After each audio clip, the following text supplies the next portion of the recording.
Hey there, guys, gals, and non-binary pals. It's DMG, and welcome back to Blitz. And today I have another Back to Basics video for you on the map Himmelsdorf.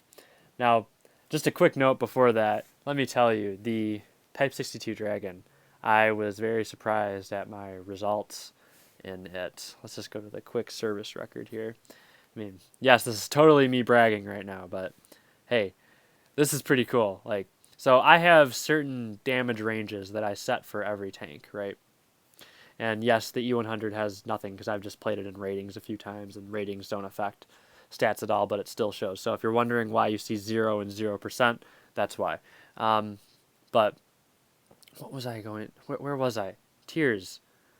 Oh my gosh. But the Type 62, 2300 average damage. So I was saying that I was setting targets for each tier, and the tier 7 for me target, because and it's like tier 7 and tier 8, so think about those two tiers together, but it's like tier 7, you have all this DPM, right, in a lot of tanks, but in tier 8 all the health pools increase for tanks, but their DPMs actually kind of take a nosedive. So my targets for tier 7 is like 1900 average, and I consider that acceptable. But then for tier 8 it's 2200. Like that's the minimum for me. But then I'm gunning 23 in a tier 7, which is over the tier 8 target. So I was just really happy about that. This tank is good. What was ridiculous one time is that I actually pulled down a mastery, right? And I played it to a draw. I had to. I was against a T-54 Mod 1, and then there was this salty-ass defender. And there must have been someone else on the other team, because I received a verified complaint for unsporting conduct for drawing the game with like a 4,200 damage ace mastery. I'm thinking, what the heck is that? Wargaming needs to fix military honor. That's the most ridiculous crap in this game right now. Aside from boosters, but I still think military honor definitely takes the cake for ridiculous crap. But that's neither here nor there. It is time to get into a map guide. You all came here to see Himmelsdorf, and Himmelsdorf you shall receive. So we are going to be playing on Supremacy, of course, and we will not be playing the Panther because that tank is slow AF. We are going to be playing a light tank. Let's go with the LTTB again. I don't know why. I just like the drifting, right? So here we go. Himmelsdorf Supremacy. Now there's 4 caps. This is one of the few maps that does have 4 caps on it. This and Canal. I think there's one other one too, but don't quote me on that. But this and Canal both have 4 caps. So how do you play Himmelsdorf? Well, this is actually a very balanced map for me, in my opinion. I think you can go either side and win. Both have their advantages. But as far as tank lineups, the heavier you are, the better. Himmelsdorf is a very closed-off town map. There's not as many hills and ridges. I mean, sure, there's definitely areas where you can work hull down, right? But it's not so much like Middleburg or a Mayan ruins, right? Or an Oasis Palms, where there's definitely areas that work classic gun depression, right? Using a strong turret, poking over a ridge, right? You can still use ridges in this, but it's not the same. Now, a lot of Himmelsdorf is about reading a lineup, right?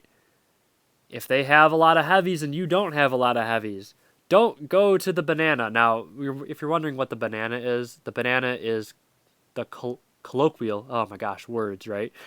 Colloquial term for the heavy side. I don't know why it's called the banana. It's just, I hear the Russians call it the banana, and then it got adopted over here, so the banana. But if they have a lot of heavies and you don't have a lot of heavies, don't engage them here, right? That's an awful idea.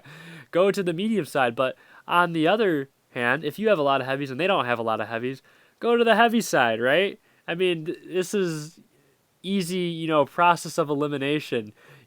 If you don't have a lot of heavies, don't engage the heavies front on the enemy team. You're going to get wrecked.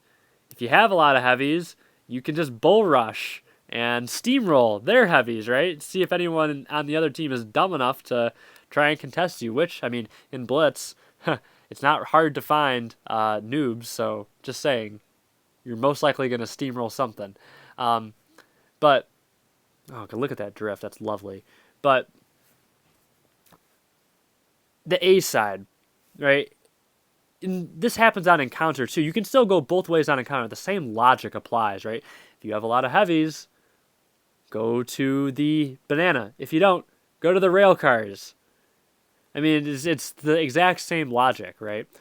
Now, spots. This is what you guys came here to see. I don't like going all the way out to these water canisters and all that. I mean, I'll go there for a focus fire situation, but I don't like extending all the way out there because I'm driving across and you can get spotted here and then you're just kind of trapped, right? I personally like to go here, and a lot of people do this, but they'll keep going past this and try and cap the base. I like to go here and wait for a shot. You can kind of aim through this little crack. I don't even know what this is. It's the railing on the rail car, right? Or you can go out like this if you don't feel comfortable doing that. But just sit here in camo, let them pop first. They're going to be moving, which means then you just fire a shot and you're back. And by the time they, I guess their mind recognizes that you are a threat, you know, because it'll show up, but their thumbs usually won't react fast enough for you to be able to hit. You'll be safely behind cover. Another spot I really like to do is if they don't have a lot of mediums and you think that they're all going to go to the heavy side. You saw this in my Panther video, actually, my Panther mastery, where I just immediately rushed here. And this is a place where you can abuse hull down, right? If you have like a Russian tank, right? T-54, you can come out kind of on an angle sideways and poke your front plate and fire away with impunity. And you can catch people like this. And even if they have, let's say, mediums and tank destroyers and maybe like one heavy tank, right? You'll catch people coming around that corner trying to get to the rails, and you're just going to be lighting them up. And early spots like that win games. So this is a very important position. Now, you can either go to that very aggressive position, or you can go to the slightly more defensive one, because if you push all the way up there, it can be quite dangerous if you get caught out and they rush you. But here, you're a little bit farther back with your team. Like I said, well, not like I said, but this is mirrorable on both sides. So if you're on the other spawn, you can go right there where I'm aiming, or you can get aggressive and go right here where I'm aiming to try and catch them off guard. But this really does catch them in their spawn, and it cuts them off from making any kind of move without being spotted. This courtyard area, don't fight here. If you have to use this area, you should be running through this area to get to the other side. You should not be going, hey, I'm going to sit here and... I mean, there are makeshift areas like this for hull down, right? But this should not be the primary location you go to. If you are in a good hull down tank like an IS-7 or an RIP Object 140, I was going to say Object 140, but T-62A, if you're in a T-62A, you can sit at this fountain. The fountain is actually a pretty good place to hull down. You just have to be careful because you could get shot in the side or the rear. You're very exposed. You have to be very aware of what is going on and who is coming at you. But this is a good place to reset C. However, on the other side, if this is Supremacy, you can't really reset B. You can still cap B, and there are positions to cap B where I can't shoot you from that position right there. But from here, this is a great place to reset C if you can go hull down here. But like I said, it can be very vulnerable. So once again, that's just a judgment call on your part. On encounter, the cap is here. You should not be fighting for this cap. This cap is useless. There are so many different ways to spot it and attack it. So only go here if you're trying just to bait someone out from running as a standard cap move, right? But this shouldn't be your primary objective, is to cap the base. It's not your primary objective whatsoever. Stay away from that base because you will get absolutely lit the heck up. So if you want to play the medium side, I'm going to show you just a few more spots. However, ooh, there's a little bit of lag for you. But it's all about working this flag if it's Supremacy. I mean, if it's encounter, be safe. Don't be too aggressive and make the first move because it's so easy if you're pushing down one of these lanes, right, if you spot a bunch of tanks looking at you, there's not a lot of room to maneuver, so you're going to get lit up. But you have to be careful. I mean, that goes with every single map, right? Hey, look at that, finally. No one's in my room, right? Whew. I mean, people swarming the room saying, I want to be on a YouTube video. Or, I want to see what's going on in here, right? But thank God, I'm undetected so far. The medium side, the rail cars. Another important thing you want to avoid, and this is for very aware players, try not to drive through these things, this breakable wall here, because if you do, people will see it, and sometimes they'll blind fire, or they'll at least know that you're over there, so they can say, okay, one tank is over there, right? So try and avoid hitting debris that is breakable. I mean, if you're spotted, I guess it doesn't really matter, but if you're unspotted, try and be as sneaky as possible. But like I said, this spot is where I like to start out. Sometimes I'll go, if I want to be aggressive, I'll go over all the way over here to the mounds where I showed you. Sometimes you can get aggressive and play A. I mean, if they cap A, if you start capping A or they capping A, it's just essentially a game of chicken. Who comes around the corner first? Who has more guns usually? It's usually a numbers game. Who has more guns and who has more HP? If you have lots of mediums fighting each other, and then it just becomes a focus fire, who can poke better around corners, and that comes with technical skills. Like, can you angle well? Do you know reloads of other tanks? Do you know how many times you can poke against another tank before they have a shell and they can smack you again? So that's important. If this is supremacy, you want to think about capping the base. Sometimes this is a very good move. You want to get early cap pressure, and B is easily gettable. I mean, you can sit right here and no one will see you, right? Or you can sit here and sit back, and you can poke out and see if you can get a shot at C. But C, on the other hand, you could still cap C, but it's a little harder. I mean, in public games, it's a little harder. It's definitely more open, that's for sure. But C is a little bit more difficult. I mean, you got this right here, but you can still be reset. I mean, if someone wants to look at you and YOLO, you're still going to get reset.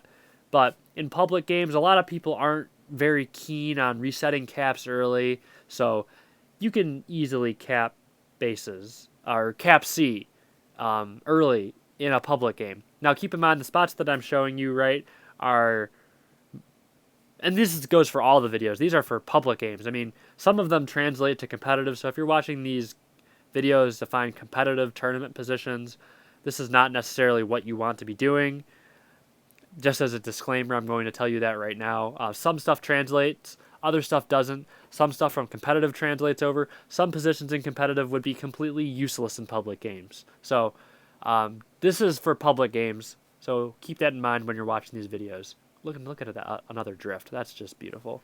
But for tank destroyers, even tank destroyers are better than light tanks in Himmelsdorf, especially armored tank destroyers, right? You can have, like, a Jagdpanzer E100 or an E4 sit back here, and you can poke out, hit a shot, pull back. It's pretty easy to do. The main part is you can even sit all the way back here, as this will give you some extra distance so you won't be spotted. And if you have good camouflage or a good camo skill, or both, you can sit back here and pretty much fire with impunity sometimes. So keep that in mind. That works on both sides. So tank destroyers, you really have one choice. It's just to sit in the back on either spawn and hopefully get a few shots off. The banana is a much more difficult ball of wax than the A side, or the rail car side. Now, if you have heavy tanks, this is where you want to be. If you have a massive amount of heavy tanks, you need to be finding good positions in this banana. So position number 1, this is pretty basic. I don't really go here all that often, but I see a lot of people do it, and it can be effective. It's most effective for rear-mounted side-scraping tanks, so you're talking about the Mouse, the VKB, the IS-2H, the FV2 and 5B. Even though that one's a little bit more difficult to use in positions like this, as you can get HE'd. Well, not for full rolls, but, it's still difficult. I mean, you can take an IS-4 here, side scrape out like this, get shots at people trying to poke the corners or poke over that ridge right there. However, they will be hull down, so you're going to be aiming for cupolas or drive wheels or just anything you can get. You may be even throwing HE. I mean, E100 could work here because it has a 150 millimeter gun, so you will be able to just throw HE at anything and be relatively protected. Another position that would be good is to go around here. This is meant for more of the T-34s, even the IS-7s, the IS-4s. A 215B can sit here, and E5 now can definitely sit here. You can poke out, get shots. This is all about being smart, right? When they poke, you have to make sure they don't hit you, and you have to make sure you hit them. So it's all about those technical skills of knowing weak points, wiggling back and forth, being able to aim your gun, and doing multiple actions with your thumbs in conjunction with each other to be able to go 0-for-1 shots, right? What I mean by that is give damage without taking any in return. Of course, if you're in a fast heavy tank like an IS-7, you can just pop an engine boost, and you don't even need an engine boost, but you'll get here faster. Just parkour right over. I like to do this as it catches a lot of people off guard, and your armor will be going up on an angle, then it'll be going down on an angle really quick, and a lot of people will just try and hit you on your way up and over, but they won't be successful because your armor angle is changing so much, and they're going to be most likely using auto aim, so you'll be able to get here pretty safely. I've bounced a lot of shots coming over this ridge, this small rubble pile. And of course, experienced players will be able to aim and hit you, but like I said, if you're just in a public game and you're going to meet a random public player, you can get away with that fairly reliably, and they'll try and fire on you, and you will bounce. Now, if you're here, you'll be able to cap the base and put shots in. This is what is so important, because if you can sit here and cut them off, they can't push into the cap. They can't push at all. If they want to engage you, and you have heavy tanks behind you, right? If they want to push you, they're going to have to come out like this and get flogged by you and then by your teammates as they try and engage you by turning their front armor to you. So they're going to get caught in a crossfire. This is what's so important about going to the D side, or the banana, as you can really abuse a lot of different areas. Now, a few more interesting things I'm going to want to show you about Himmelsdorf is that I showed you the tank destroyer locations that there's not too many of. I showed you the railcar side. I showed you the banana in a nutshell. And you can be able, what was I going to say? Cripes. You can reset C and B. So if you want to quickly reset C, go up here. You'll usually be able to spot someone. You have to be careful about how you do this, as you can get penned as well if you're quite tall and you have a weak lower plate.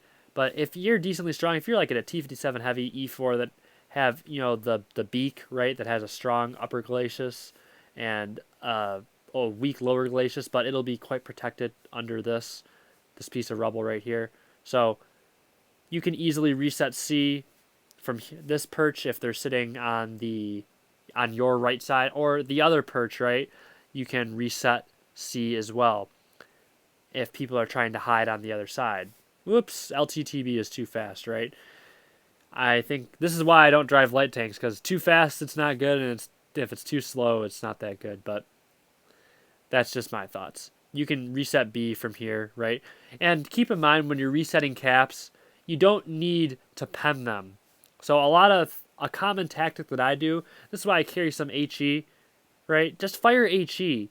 You don't even have to penetrate their tank. If you can just splash their tank for 1 damage, it's going to reset the cap. And sometimes that makes the difference. And that's something from competitive that I have taken to heart and have really incorporated into my gameplay, is being able to reset caps with HE. Because if you can cap a base before they cap a base, that means you're going to be ahead on points, and they will eventually have to push you, which means you can control the pace of the engagement, of the overall chess strategy engagement, right? So keep that in mind. Another good position is here, and you can poke and get shots. A lot of this is for IS-7s. Russian tanks love this. This is a very Russian-heavy kind of biased map, so low profiles with strong turrets, strong pikes. This is where you want to be This D area, I like to go here. I never use this area much, but it is very, very strong.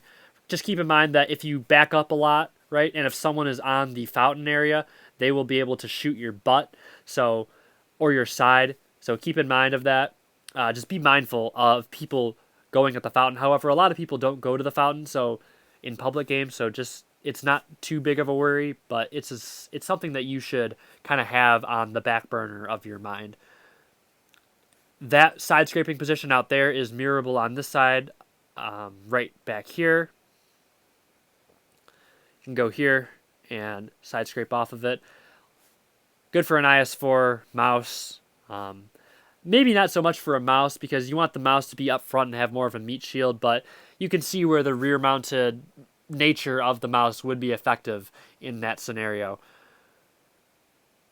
I think that's pretty much it for Himmelsdorf, guys. You know, don't go to this middle area. Don't try and run around here. Only use this as a makeshift. I mean, if the game is in transition, if you're attacking or something like that, okay, maybe push through this middle area, but don't go to this middle area and just try and go haul down. I mean, use this as a makeshift, right? You know, if you need something quick to go haul down and it's a firefight and someone's trying to push you, yes, okay, use this, but this should not be your main area, as you will get spotted, you will get cornered. It's very open. There's not a lot of places you can effectively use cover. It's quite dangerous. Of course, you can reset B from this perch right here. You can look. However, from that spot that I showed you over at B, it will not be as effective. C is slightly more open than B, just to keep that in mind. A few review notes. If you're heavier, it's always better. And this is why I don't like driving light tanks, because Himmelsdorf is available for lots of... I think it's available for all tiers except 1 through 3, right? Or just tier 1. I forget. But if the heavier you are, the better. And this is why it's at least a good idea to be in a medium tank, as you'll have some flexibility to push with the heavies or go to the medium side. Light tanks are not effective on this map as much. In competitive, there are certain spots where light tanks are effective, but like I said, this is for public games, so light tanks are not the meta. And even in competitive, you don't have to run it. Even the meta in competitive doesn't use light tanks for Himmelsdorf. It's all about heavy tanks. And you can even take heavy tanks. If you can, sometimes you can surprise a bunch of mediums by taking your heavy tanks and just rolling them through A or the A side, right, if it's encounter. And you can just steamroll light tanks that get caught in these rails. And it's really hard for them to run away once they're in this rail area. So just keep that in mind if you're in a heavy tank. Sometimes you can catch medium tanks or light tanks off guard. And if you have a good estimation of their penetration values, right, if you're in an IS3 and they're in a Comet, great time to go bully them, right? Because they're going to have a tough time penning you, and you can just roll through and easily win a whole flank pretty much on your own. Or even if you have like 1 or 2 buddies, it'll make it even easier. But that is Himmelsdorf in a nutshell. So if you liked that content, please hit that like button and subscribe. And if you didn't, please leave your constructive criticism in the comments. There is Duramax777 from the Carl clan. I really don't know who that is, but he might want to 1v1. I don't think 1v1s are the best judge of skill, but I still like to play them. I'll just do a lot of dumb crap, you know, sit in a corner and snipe, right? Have fun with it. But as I said, if you disliked that content, please leave your constructive criticism in the comments and tell me how I could make these map guides better. I try and give insight on different tank types to use, on where to place tanks. So if there's something else that I'm missing, please let me know. Or something major that I'm missing, please let me know, and I'll try and fix that. Desuctinator from SLC5 has also joined the room, but onwards and upwards. I really appreciate the opportunity to share my passion with you today, and I hope to see you next time.